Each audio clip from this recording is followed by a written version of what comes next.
ተናስልን ክቡራን ተመልካቾቻችን ከመሃል ሚዲያ የምሽት ዜናዎችን ይዘን ቀርበናል። በቅድሚያም አበይት ነጥቦችን እንሆ። የኮማንዶ ክፍለ ጦሩ በጽንፈኛው አመራር ቡድን ላይ አስፈላጊውን እርምጃ ወስጃለሁ አለ። ፕሬዝዳንት አቶ ጌታቸው ረዳ በ7 ወራት ውስጥ ብቻ ለክልሉ ሰራዊት 8 ቢሊዮን ብር አውጥቻለሁ አሉ። ቀድሞ እቅድ ያላወጣው ጽንፈኛው የህወሓት አንጃ ቡድን የለቀመውን የቀበሌ ማህተም ምን እንደሚያደርገው ግራ ገብቶት ችግር ላይ ወድቋል ተባለ። የሶማሊያው ፕሬዝዳንት ሼክ ሐሰን ላይ በአልሸባብ ያደረገ የግድያ ሙከራ መለጡ። በሁለተኛው የዓለም ጦርነት የብሪታንያ ጦር አውሮፕላን አብራሪ የነበሩት ጆን ፖዲ ሂሚንግዌይ በ105 ዓመታቸው ከዚህ ዓለም በሞት ተለዩ። ክቡራን ተመልካቾቻችን ከመሃል ሚዲያ እነዚህና ሌሎችንም ዜናዎችን ይዘን ቀርበናል። ካፍታ በኋላ እንመለሳለን። ዩቲዩብ ቻናሉን ሰብስክራይብ እንዲሁም ይዘቱን ላይክና ሼር በማድረግ የመሃል ሚዲያ ቤተሰብ እንድትሆኑ በአክብሮት እንጋብዛለን። አብራችሁን ነው።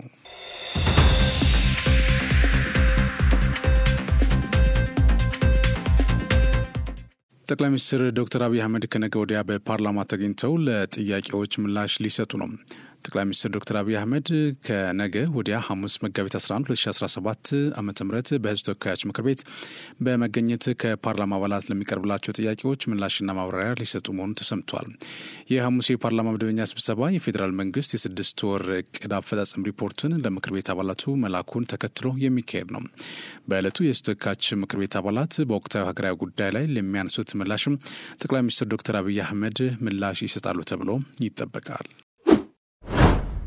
የፌዴራል ተወካዮች ምክር ቤት ባካሄደው 20ኛ መደበኛ ስብሰባው የኢትዮጵያ አደጋ ስጋት ስራ አመራር ረቂቅ አዋጅን መርምሮ ለውጭ ግንኙነትና ለሰላም ጉዳዮች ቋሚ ኮሚቴ መርቷል።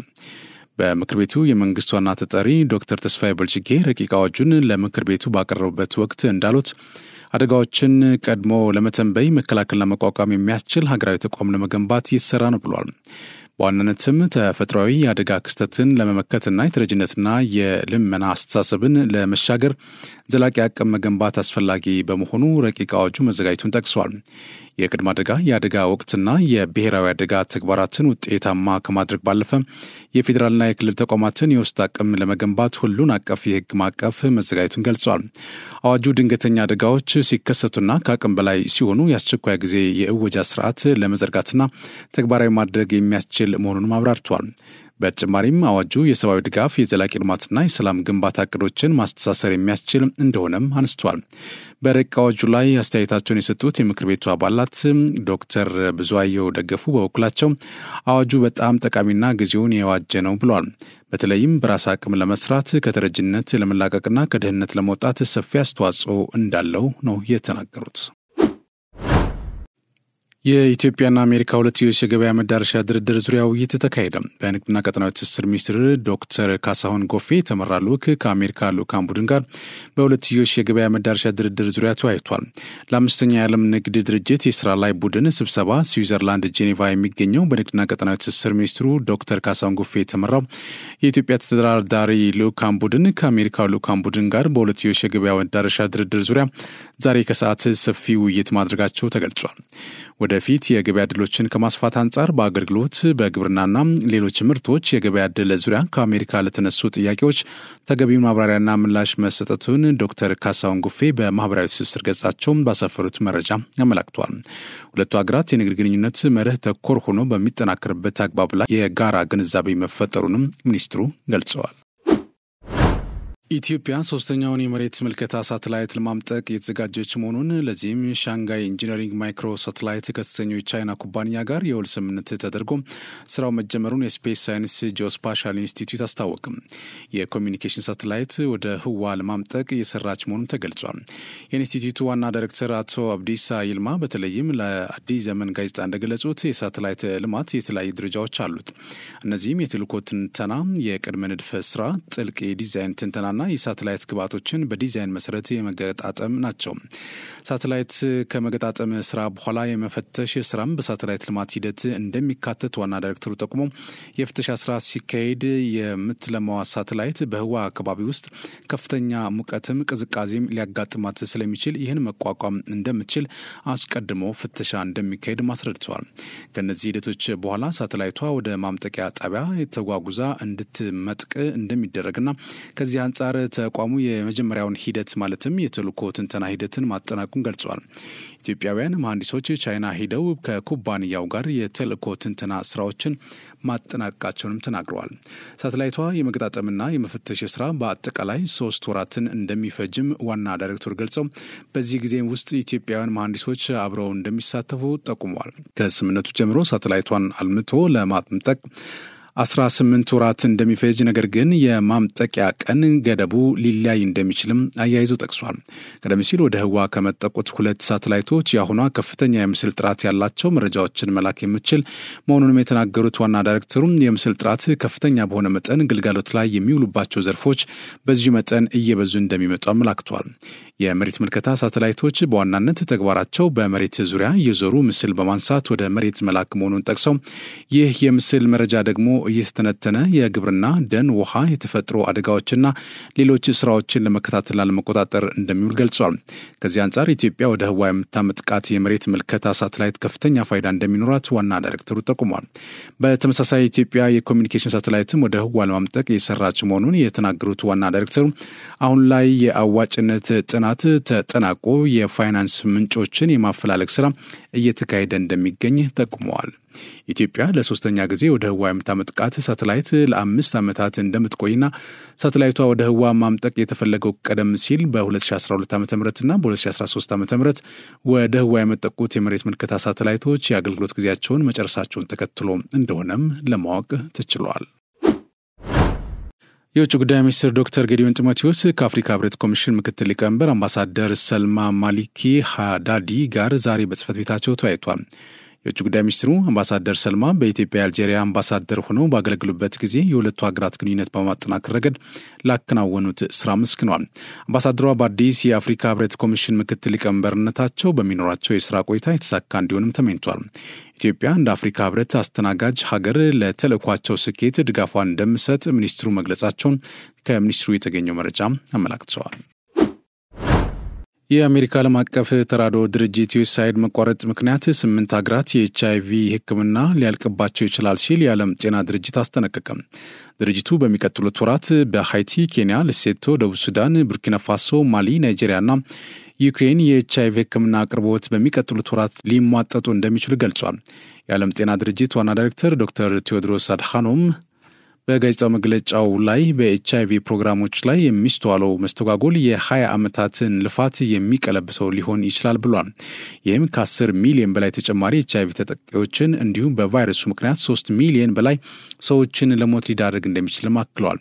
ዩናይትድ ስቴትስ ለሀገሮች ቀጥተኛ የገንዘብ ድጋፍ የምታቆም ከሆነ በስርዓትና ሰብአዊነት በተሞላበት መንገድ አማራጭ የገንዘብ ምንጭ እንዲያገኙ በሚያስችል መልኩ መሆኑን የማረጋገጥ ኃላፊነት አለባት ሲሉ ዶክተር ቴዎድሮስ ተናግረዋል። የመከላከያ ውጭ ግንኙነትና ወታደራዊ ትብብር ዋና ዳይሬክተር ለአባላቱ የአቅም ግንባታ ስልጠና እየሰጠ ነው። ለ3 ቀናት የሚሰጠው ስልጠና የመከላከያ ውጭ ግንኙነትና ወታደራዊ ትብብር ዋና ዳይሬክተሩ ከውጭ ጉዳይ ኢንስቲትዩት የስልጠናና የፖሊሲ ማማከር ዘርፍ ጋር በመተባበር የተዘጋጀ ነው። የመከላከያ ውጭ ግንኙነትና ወታደራዊ ትብብር ዋና ዳይሬክተር ሜጀር ጀነራል ተሾመ ገመቹ የመከላከያ ሚኒስቴር የተሰጠውን ስልጣንና ኃላፊነት በመወጣት ሂደት ከተለያዩ ሀገራት፣ ዓለም አቀፍ ድርጅቶችና መንግስታት ጋር የቅርብ የስራ ግንኙነትና የትብብር ስራ እንደሚያከናውን ገልጸው እነኚህን ግንኙነቶችና ትብብሮች በተገቢ ሁኔታ ለመምራት እንዲያግዝ የዲፕሎማሲ የፕሮቶኮልና ኤቲኬት አቅም ለማጎልበት የተዘጋጀ ስልጠና መሆኑን ተናግሯል። ለ3 ቀናት የሚሰጠው ስልጠና ሁሉም የክፍሉ አባላት በንቃት በመከታተል ተጨማሪ አቅም በመያዝ የግዳጅ አፈጻጸም አቅማቸውን ሊያሳድጉ እንደሚገባ ጀነራል መኮንኑ አስገንዝበዋል። ስልጠናውን እየሰጡ ያሉት አምባሳደር መታሰቢያ ታደሰ ፕሮቶኮል ማለት ይፋዊ በሆነ እና ባልሆኑ ስብሰባዎች፣ ኮንፈረንሶች ወይም ጉብኝቶች ወቅት የሚከወን መርህ የተስተካከለ ቅደም ተከተልና ስርዓት መሆኑን ተናግሯል። በወታደራዊ ተቋማት ውስጥ በሁለቱ አካላት መካከል የሚደረግ ግንኙነት ከመጀመሪያ እስከ መጨረሻ የሁለቱንም አካላት ፍላጎት ባከበረ መልኩና የፕሮቶኮል ስነ ምግባርን በጠበቀ ሁኔታ ሊከናወን እንደሚገባ ተነስቷል። ግንኙነቱ አዎንታዊ ሆኖ እንዲቀጥል ለማድረግ የሚያስችል ዲሲፕሊን ማሳየት ተደርጎ ሊወሰድ የሚችል መሆኑንም ተብራርቷል። በተለይም ደግሞ በወታደራዊ ተቋማት ውስጥ ትኩረት ተሰጥቶባቸው የሚከናወኑት የዲሲፕሊን የቀጠሮ ሰዓት ማክበር፣ የበላይ አለቃን ማክበር እንዲሁም በተለያዩ መድረኮች ላይ ለቦታውና ለሁኔታው የሚመጥን አለባበስ ለብሶ መገኘት የሚሉት ወታደራዊ ተግባራት የፕሮቶኮል ሳይንስ አንድ አካል በመሆናቸው ከጊዜ ወደ ጊዜ እየዘመኑ ሊሄዱ እንደሚገባቸው ተሰምሮበታል። ስልጠናው ለ3 ቀናት የተለያዩ ርዕሰ ጉዳዮችን በማካተት የሚቀጥል ይሆናል። በአንድ እጃችን አካፋና ዶማ በሌላ እጃችን መሳሪያ ይዘን ለሀገራችን ሰላምና ልማት መረጋገጥ እንሰራለን ሲሉ የምስራቅ እዝ ዋና አዛዥ ሌተናል ጄኔራል መሐመድ ተሰማ ገለጹ። ሌተናል ጄኔራል መሐመድ ተሰማ የዙን የእርሻ ልማት ስራዎች ተዘዋውሮ ተመልክቷል። መንግስት ያስቀመጠውን በምግብ ሰብል ራስን የመቻል አቅጣጫና ተቋማችን የነደፈውን የልማት ስራዎች እቅድ መነሻ አድርገን የጀመርናቸውን የልማት ስራዎች ከሰራዊቱ ባሻገር በአካባቢው የገበያ መረጋጋት ሚና እንዲኖራቸው ለማድረግ በርካታ ውጤታማ ስራዎች ሲሰሩ የቆዩ መሆኑን ጠቁመው በያዝነው ዓመትም እዙ በእርሻ ልማት በኩል ከፍተኛ እድገትና ውጤት ያላቸው ስራዎችን አከናውኗል፣ እያከናወነም ይገኛል ሲሉ ገልጿል። የአንድ ሀገር ሰራዊት በሀገሪቷ በጀት ላይ ብቻ የተመሰረተ ከሆነ አደጋው ኢኮኖሚያዊ ብቻ ሳይሆን ወታደራዊ ጭምር ሊሆን እንደሚችል በመረዳት መንግስትና ተቋማችን ያስቀመጡትን የልማት አቅጣጫዎች በመተግበር መከላከያ ሰራዊቱ ከግዳጅ ጎን ለጎን በእርሻ በኢንዱስትሪና በሌሎች መስኮች እየተሰማራ ራሱን ከመቻሉም በላይ ለህብረተሰቡ ኢኮኖሚያዊ መረጋጋት እንዲፈጠር የሚያስችሉ ልዩ ልዩ ስራዎችን እየሰራ ይገኛል ብሏል። ምስራቅ እዝ ይህንን የእርሻ ልማት ስራ ከተለያዩ ደጋፊ አካላት ጋር በመተባበርና ሰራዊቱን ቀጥተኛ ተሳታፊ በማድረግ በአሁኑ ወቅት በሽንኩርት፣ ፓፓያ፣ ሀብሀብ፣ ቡና እንዲሁም በከብት እርባታ በኩል አበረታች ስራዎችን እየሰራ መገኘቱን አንስቷል። በቀጣዩ ዓመት ክረምት ላይ የበቆሎና የማሽላ ሰብሎችን ለማምረት የሚያስችል የዝግጅት ስራ በፍጥነት ማጠናቀቅ ይገባል ያሉት ዋና አዛዡ የምስራቅ እዝ የእርሻ ልማት ውጤታማ ይሆን ዘንድ ድጋፍ ያደረጉ አካላትንና የቡድን አባላትን አመስግነዋል። የዘጋቸውን የቀበሌ ጽህፈት ቤቶች በምን መንገድ ሊመራ እንደሚችል ቀድሞ እቅድ ያላወጣ ጽንፈኛው የህወሓት አንጃ ቡድን የለቀመውን የቀበሌ ማህተም ምን እንደሚያደርገው ግራ ገብቶት ተጨንቋል ሲሉ ምንጮቻችን ገለጹ። ጊዜያዊ አስተዳደሩን በኃይል አፍርሶ የጊዜያዊ አስተዳደሩን በጀት ማግኘት እንደማይቻል አሁን ገና የገባው ይህ ቡድን መፍትሄ ይሆናል ያላቸው 2 አማራጮችን ማዘጋጅቷል።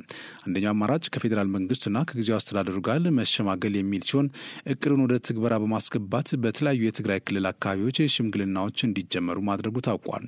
ሁለተኛውና እንደ ፕላን ቢ አማራጭ የተያዘው ደግሞ ሽምግልናውን ካልተሳካ እንቅፋት ናቸው ያላቸውን የጊዜያዊ አስተዳደሩ ባለስልጣናት ማስወገድ የሚል መሆኑን ተሰምቷል። በዚህ ማስወገድ በሚለው የጽንፈኛ ቡድኑ ሁለተኛ አማራጭ ላይ ኢላማ የሚደረጉ በሚል የተለያዩ የደቡብ ትግራይ ተወላጆች ሲሆኑ እርምጃው ተከትሎ የደቡብ ትግራይ ተወላጆች ጊዜያዊ አስተዳደሩ ሊከላከልልን ወይም ከለላ ሊሰጠን አይችልም የሚል ፍራቻ እንደፈጠረባቸው በማድረግ ጽንፈኛ ቡድን እንዲደግፉ ለማስገደድ በሚል የታቀደ መሆኑን ከሰሞኑ ባደረጉት ምክክር ወቅት ስምምነት ላይ እንደተደረሰበት ለማወቅ ተችሏል።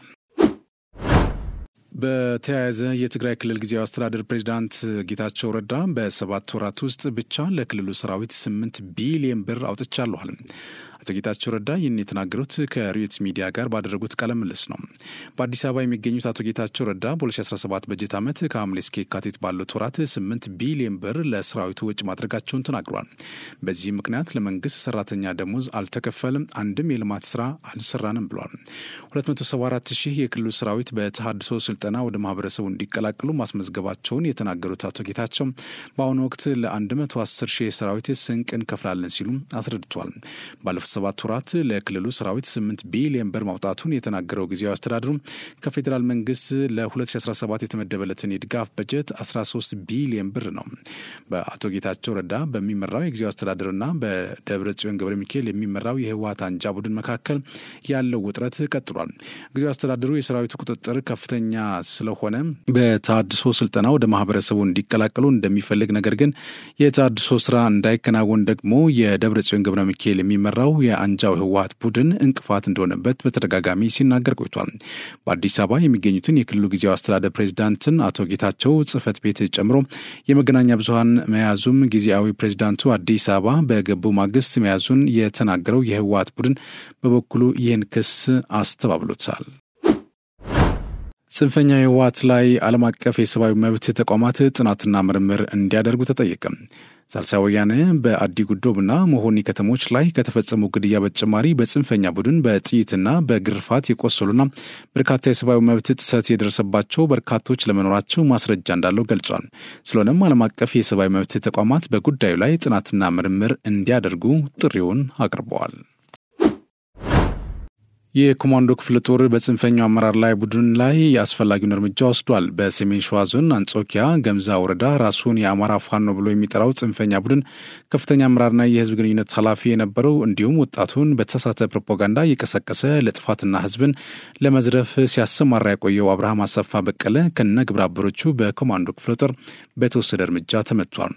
የክፍለ ጦሩ ምክትል አዛዥ ኮሎኔል አበባው ሞላ ሰራዊቱ ኦፕሬሽኑን የፈጸመው ከአንጾኪያ ገምዛ ወረዳ አስተዳደር አካላት ጋር በመቀናጀት በተገኘ መረጃ መሆኑን ገልጸው የደረሰውን መረጃ ተመርኩዞ በተደረገ ብርቱ ክትትል ከይታ በመሰወርና በሌሊት በተለያየ አቅጣጫ በመክበብ የጽንፈኛ ቡድን አመራር ከነ ግብረ አበሮቹ ተመቷል። ተሽከርካሪ መማረክ ተችሏል ብሏል። የኮማንዶ ሬጅመንት አዛዥ ሻለቃ ግዛቸው ጊሉ በበኩላቸው የተደረገው ዘመቻ በተጠና መልኩ የተካሄደ በመሆኑ የክፍለ ጦሩ ሬጅመንት ውጤታማ ስራ መስራቱን ገልጸው ይህ ተስፋ ቆርጦ ህዝብን በመዝረፍ ላይ የተሰማራውን የእናት ማጀት ዘራፊ ቡድን እስከ መጨረሻው መንጥረን ለማጥፋት የምንወስደውን እርምጃ አጠናክረን እንቀጥልበታለን ብለዋል። በሶማሊያ የሚገኘው የ46ኛ ሞተራይዝድ ሰላም አስከባሪ ሻለቃ አባላት የረመዳን ጾም ምክንያት በማድረግ ከኪስ ገንዘብ በማውጣት በባህር ዳር ወረዳ ለሚገኙ 65 አቅመ ደካሞችና አካል ጉዳተኞች ድጋፍ አድርገዋል። በድጋፉ ላይ የተገኙት የ46ኛው ሞተራይዝድ ሻለቃ አዛዥ ኮሎኔል ሞላ ሹመት ከራሱ በፊት ለህዝብና ለሀገር የሚለውን እሴት በመላበስ ህብረተሰቡን ከአልሸባብ ጥቃትና በተለያዩ ጊዜ ሊያደርስ የሚችለውን አደጋ ለመከላከል የኢትዮጵያ መከላከያ ሰራዊት መስዋዕትነት እየከፈለ የመጣ መሆኑን ገልጿል።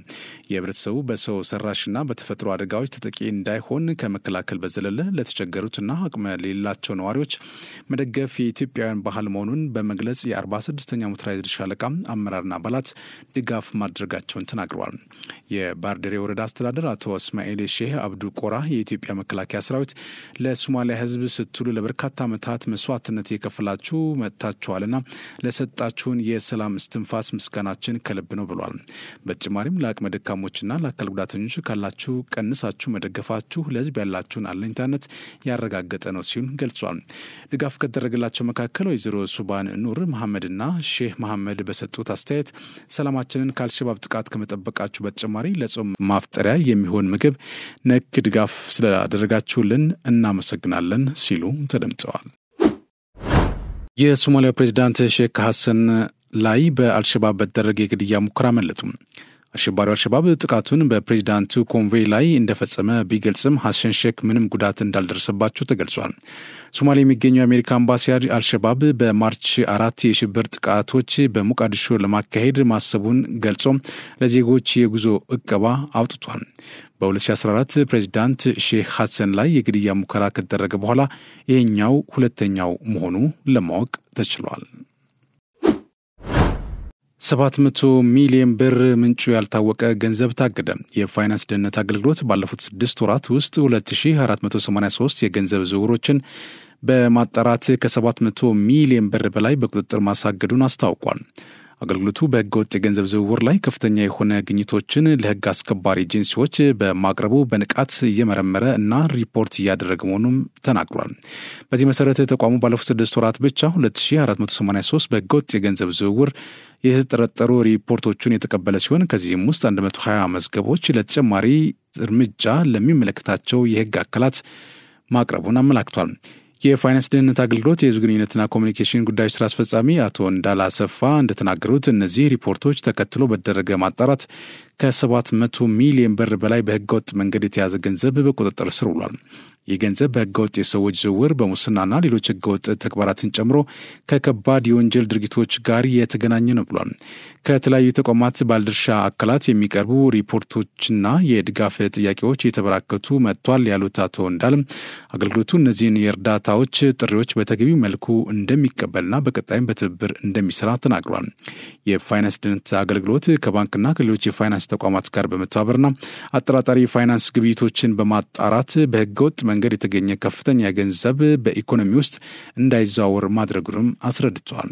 ባንኮች አጠራጣሪ ግብይቶችን ሲኖሩ ሪፖርቶችን በማቅረብ ረገድ ቁልፍ ሚና ይጫወታሉ ያሉት ስራ አስፈጻሚው ከዚያም አልፎ በጥልቀት በመመርመር የሽርክና የገንዘብ ማጭበርበር ዘዴዎችን ለመለየትና ለማስቆም ከፍተኛ አስተዋጽኦ አድርገዋል ብለዋል።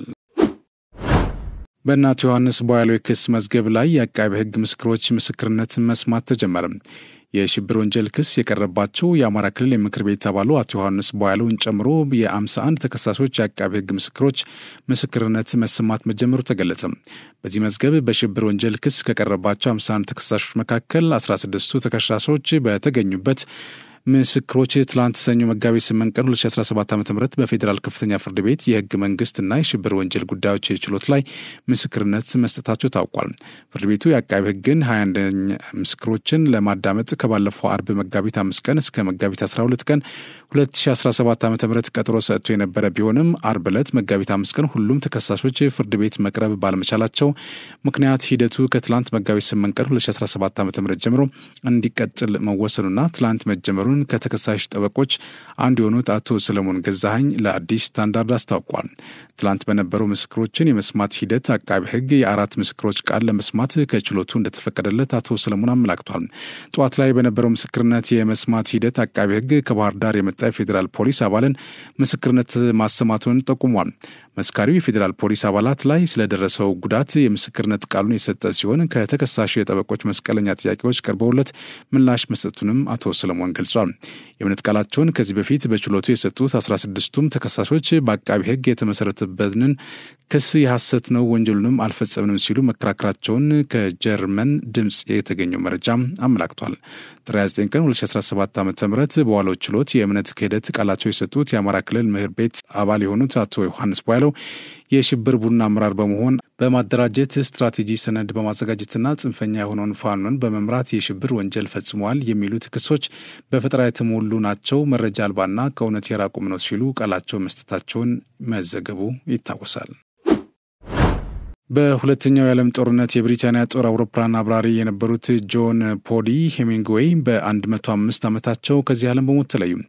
የዩናይትድ ኪንግደም ሮያል አየር ኃይል እንዳስታወቀው ሄሚንግዌይ በፈረንጆቹ 1940 ብሪታንያን ከናዚ ጥቃት ለመከላከል በተደረገው ጦርነት ከፍተኛ አስተዋጽኦ ካበረከቱ ጥቂት አብራሪዎች መካከል አንዱ ናቸው። በወቅቱ ከነበሩት የብሪታንያ ጠቅላይ ሚኒስትርም አድናቆት እንደተቸራቸው አስታውሶ የዘገበው ታይምስ ነው። በጊዜው ከጀርመን አውሮፕላኖች ለሚሰነዘረው ጥቃት ምላሽ ከመስጠት ግንባር ቀደም አብራሪዎች መካከል እንደነበሩም ተገልጸዋል። በምስራቅና ምዕራባዊ አሜሪካ ክፍል በተከሰተ ከፍተኛ አውሎ ንፋስ የ42 ሰዎች ሕይወት ሲያልፍ ከባድ ውድመትን አስከትሏል። አቧራ የቀላቀለውና ሰደድ እሳትን ያስከተለው አውሎ ንፋስ በ8 ግዛቶች ላይ ውድመትን አድርሷል። ሚዙሪ፣ ካንሳስ እና አልባማ ከፍተኛ የሟችና የውድመት መጠንን በቅደም ተከተል ያስተናገዱ ግዛቶች ናቸው። አራተኛ ቀኑን ያስቆጠረው አደጋው ለመብራትና የትራንስፖርት መቋረጥ፣ ለትምህርት ቤቶችና አውራ ጎዳናዎች መዘጋት እንዲሁም ለበርካታ አገልግሎቶች መስተጓጎል ምክንያት ሆኗል። ከ20 ሚሊዮን በላይ ዜጎች ለአደጋው ተጋላጭ መሆናቸው በአየር ትንበያ መረጃ ተመላክቷል። ይህንንም ለመቋቋም የግዛቱ አመራሮች የአስቸኳይ ጊዜ አዋጅ ያወጁ ሲሆን ከፌዴራል መንግስት እገዛን እየጠየቁም ይገኛሉ። በአደጋው ለተጎዱና ለተፈናቀሉ ዜጎች አስፈላጊ ሁኔታዎችን ለማሟላት የተሰራ መሆኑን የተገለጸ ሲሆን ተጋላጭ የሆኑ አካባቢዎች ላይ የሚገኙ ዜጎች ቅድመ ጥንቃቄ እንዲያደርጉ ማሳሰቢያ መሰጠቱን ሲኤንኤን በዘገባው ጠቁመዋል። የአሜሪካው ፕሬዝዳንት ዶናልድ ትራምፕ በሩሲያ ዩክሬን የተኩስ አቁም ስምምነት ዙሪያ በነገው ዕለት ከሩሲያዎቻቸው ፕሬዝዳንት ቭላዲሚር ፑቲን ጋር እንደሚወያዩ አስታወቁም። በዚህ ሳምንት በርካታ ስራዎች መስራታቸውን ጠቅሰው ስለ ተኩስ አቁም ጥረት ነገ አንድ ወሳኝ ዜና ሊኖር እንደሚችል ጠቁሟል። ፕሬዝዳንት ዶናልድ ትራምፕ ይህንን ያሉት ከሳምንት በፊት የዩክሬንና የአሜሪካን መልእክተኞችን በሳውዲ አረቢያ ተሰብስበው ጦርነቱን ለማቆም ያስችላል ባሉት የ30 ቀናት የተኩስ አቁም ሀሳብ ዙሪያ ከተወያዩ በኋላ ነው። ነገ ይደረጋል የተባለው የሁለቱ ሀገራት መሪዎች የስልክ ውይይት በመሬትና የኃይል ማመንጫ ተቋማት ዙሪያ እንደሚሆን ትራምፕ ለጋዜጠኞች ተናግረዋል። ስለ ግዛት የምናወራ ይመስለኛል። የግዛቱ ነገር እንደሚታወቁት ከጦርነት በፊት ከነበረው በብዙ መልኩ የተለየ ይሆናል። ስለ ኃይል ማመንጫ ተቋማትም እንወያያለን። እሱ ዋናው ጉዳይ ነው ብሏል። በሩሲያና ዩክሬን መካከል ለ3 ዓመታት የዘለቀውን ጦርነት ለማስቆም ከፍተኛ ጥረት እየተደረገ ባለበት በዚህ ወቅት ትናንት ማምሻውን ሁለቱም ሀገራት አንዱ በሌላው ላይ የድሮን ጥቃት ማካሄዳቸው ቢቢሲ ዘግቧል። ፕሬዚዳንት ትራምፕ የሩሲያ ዩክሬን ጦርነትን ለማስቆም ከዚህ በፊት ከቭላዲሚር ፑቲን ጋር ለ1 ሰዓት ከ30 ያህል በስልክ መሞከራቸው ይታወሳል። ክቡራን ተመልካቾቻችን ከመሃል ሚዲያ ለሰዓቱ ያዝናቸው ዜናዎች እነዚህ ናቸው። ስለተከታተላችሁ እናመሰግናለን። ቀሪ ዝግጅቶች ይቀጥላሉ። በእኔ በኩል ሰላም ሁኑ።